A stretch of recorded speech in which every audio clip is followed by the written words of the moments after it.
Olá, seja muito bem-vindo. Que alegria ter você aqui com a gente. Nós somos a Comunidade Encontros. Somos uma comunidade que oportuniza encontros e reencontros com Deus, consigo mesmo e com o outro, pela graça de Deus. É bom ter esse encontro com você aqui a partir desse canal do YouTube. Nesse canal nós compartilhamos as nossas reflexões. Os encontros presenciais, eles acontecem sempre aqui aos domingos, no Centro Empresarial Terra Firme, no Auditório Ático, sempre às 19 horas. Então, para você que mora na região da Grande Florianópolis, está convidado a participar aqui com a gente no nosso espaço. Pois bem, no mês de agosto nós estamos refletindo nessa série de reflexões chamada Generosamente. Nosso ponto de partida é que a generosidade não se limita a atos pontuais, a atos ocasionais, mas sim é, antes de tudo, uma postura de coração, um reflexo da nossa vida.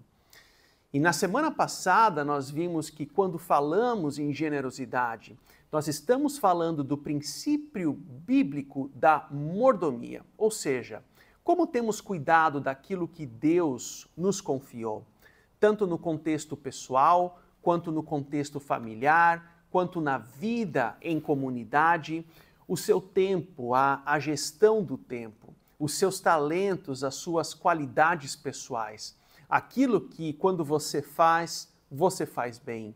Tesouros como uma linguagem aqui para o uso dos nossos recursos financeiros. Na semana passada, nós também refletimos a partir dessa temática escolha. Vimos que a generosidade, ela não é natural para nós. A compulsividade, o egoísmo, o consumismo, sim, esses são comportamentos naturais na nossa vida. A generosidade como um hábito é um exercício do coração. É um exercício do coração que é grato ao Deus generoso, ao Deus que se entregou por nós. A partir dessa ciência, dessa gratidão, dessa convicção daquilo que o Deus generoso fez por nós na cruz, isso nos leva a uma postura de gratidão e que nos move a uma postura de gratidão, de generosidade também ao outro. E hoje nós vamos conversar a partir dessa temática, cuide. Na sabedoria bíblica, toda vez em que um texto traz referência ao dinheiro, o tom utilizado é muito mais numa linguagem de cuidado aos perigos, de alerta, do que um incentivo à busca. Um único exemplo aqui. Há registradas cerca de 38 parábolas de Jesus nos evangelhos. Em pelo menos 16 delas, Jesus aborda sobre como lidar com o dinheiro. Tudo isso, haja visto o poder que o dinheiro tem de exercer sobre nós.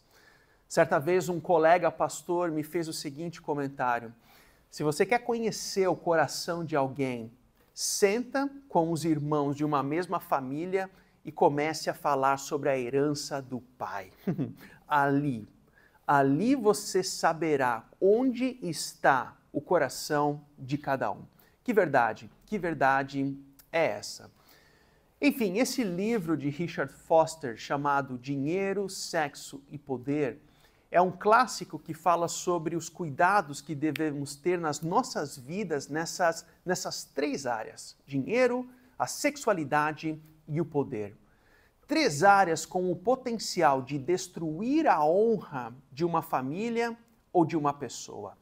Três áreas que apresentam duas faces. Uma face sombria, ela é uma face obscura, e uma face luminosa, que quando bem utilizada, ela pode ser bem utilizada em benefício próprio, mas também em benefício de outros. Como assim? Falando especificamente aqui sobre o dinheiro. A face sombria do dinheiro é porque o dinheiro molda não apenas a nossa identidade, mas ela tem o poder também de moldar o nosso comportamento. com consequências catastróficas.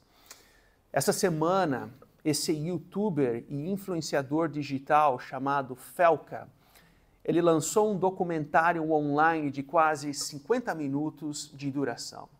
E no vídeo ele denuncia a chamada adultização, ou seja, a exploração de crianças nas redes sociais, especificamente aqui na área da sexualidade.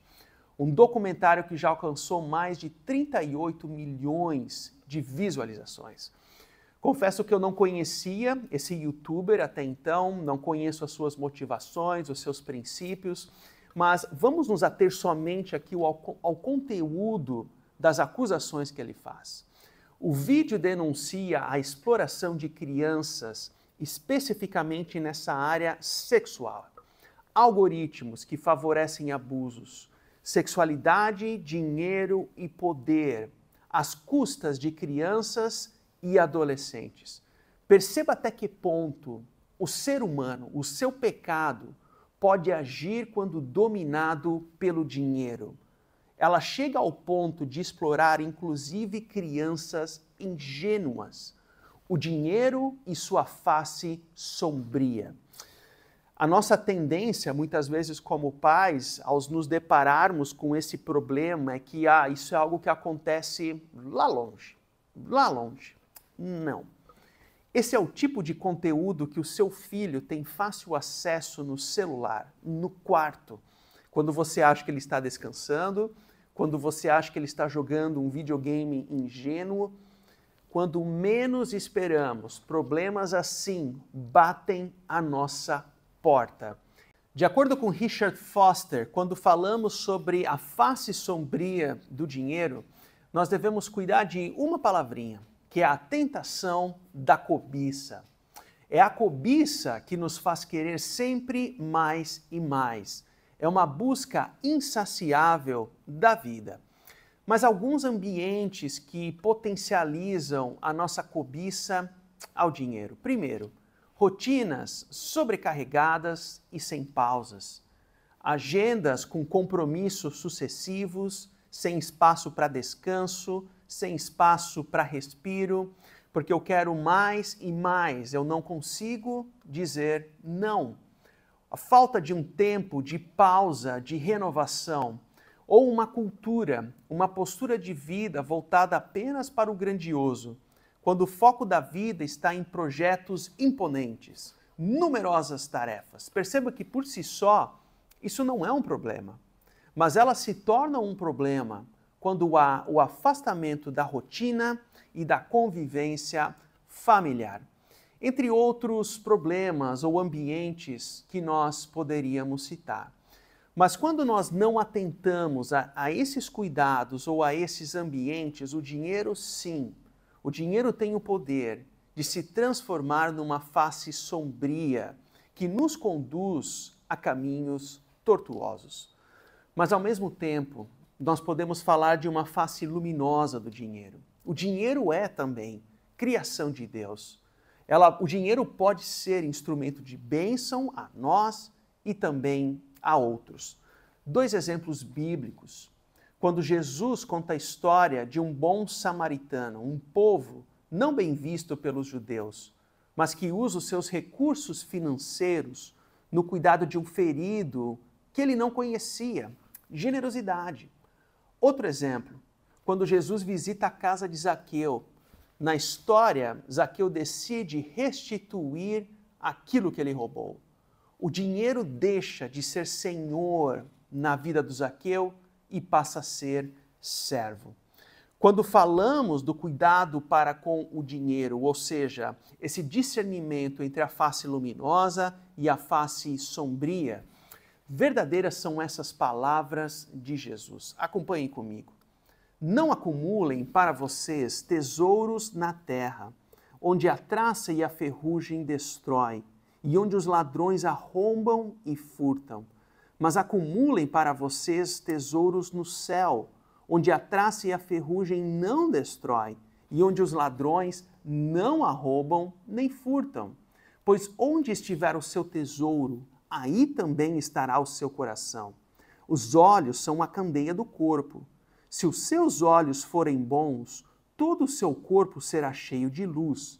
Mas se os seus olhos forem maus, todo o seu corpo será cheio de trevas. Portanto, se a luz que está dentro de vocês são trevas, que tremendas trevas são. Ninguém pode servir a dois senhores, pois odiará a um e amará o outro, ou se dedicará a um e desprezará o outro. Vocês não podem servir a Deus e ao dinheiro.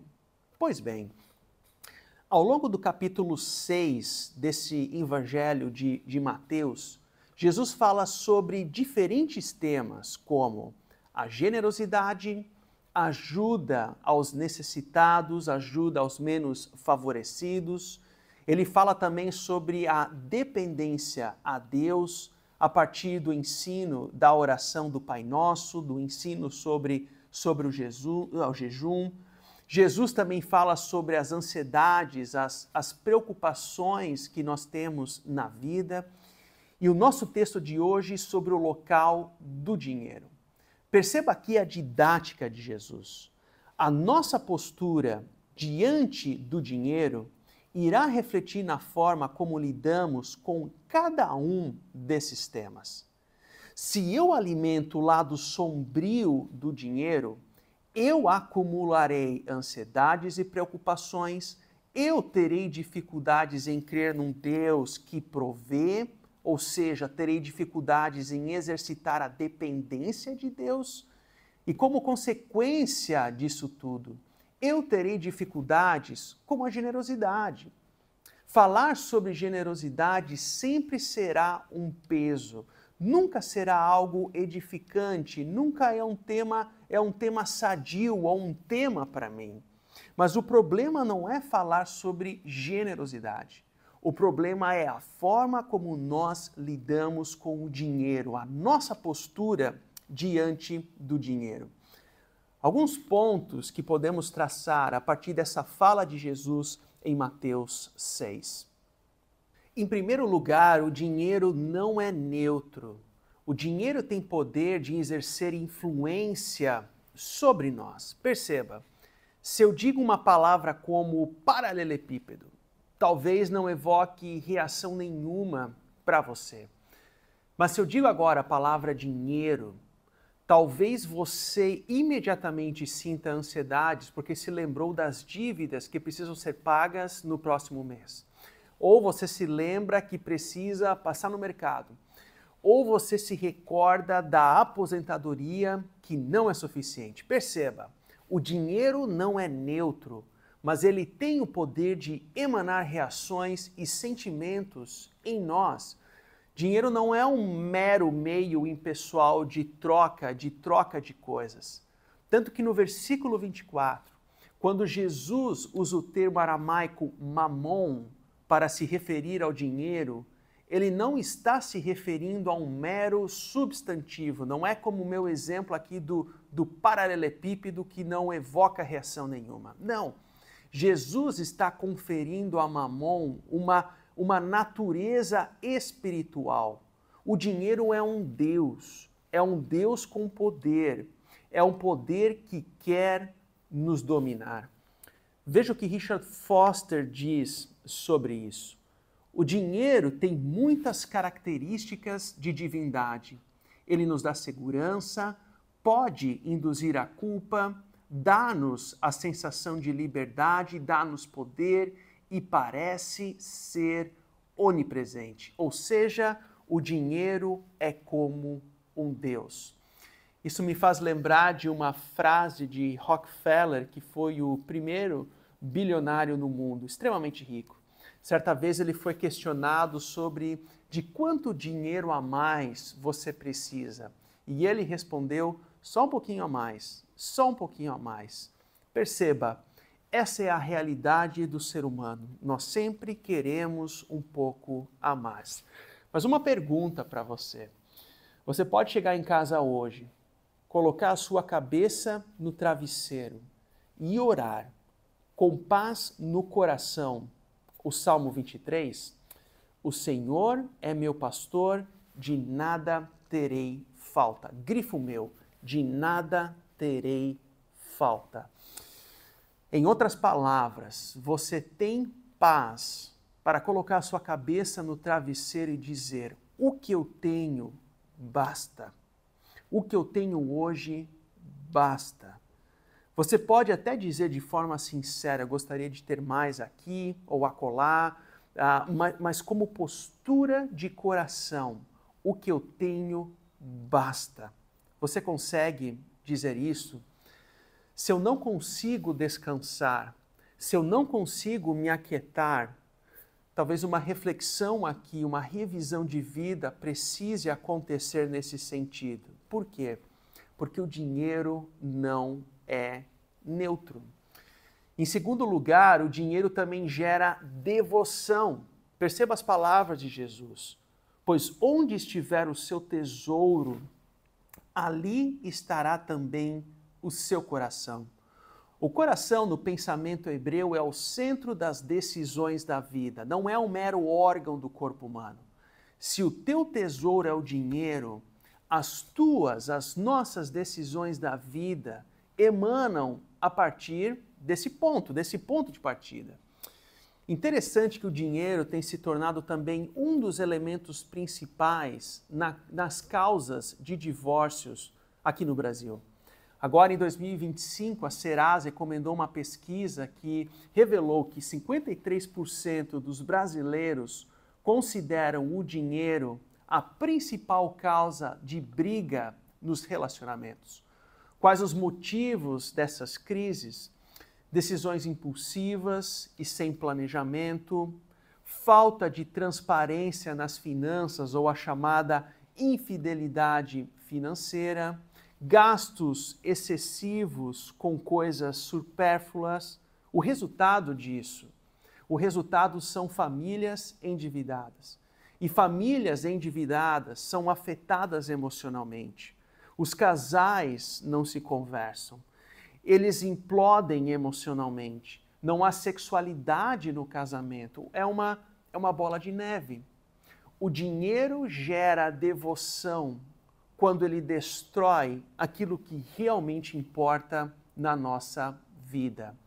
Em terceiro lugar, o dinheiro traz insaciabilidade. O dinheiro tem esse poder. Perceba a repetição aqui na fala de Jesus. Não acumulem tesouro na terra, mas acumulem tesouros no céu. Na nossa cultura, se existe algo importante a ser dito num texto, nós sublinhamos ou colocamos em negrito. No mundo antigo, a técnica era a técnica da repetição. Não acumulem tesouro na terra, mas acumulem tesouros no céu. Essas palavras aqui de Jesus são importantes, porque o dinheiro nos envolve de forma gradativa. O dinheiro influencia o nosso caráter, o dinheiro exerce influência na nossa família. Há testemunhos de pessoas ricas ao longo da narrativa bíblica. Não é esse o problema.